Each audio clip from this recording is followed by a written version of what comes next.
Well, my name's Steve Dotson. My wife and I, Vicki, we are the owners here at Tucson Laundry Centers. This is our Swan location. We have a second store on Pantano, and we've been in the laundry business now for about 7 years. We received in rebate roughly $12,000. Okay. And you can imagine in a business how far that will go. And we had some coolers that were pretty inefficient.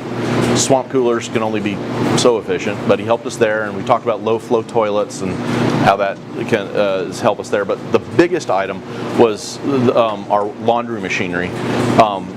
Some of this laundry machinery over the years has gotten way more efficient than it ever used to be. Almost cutting its water usage in half.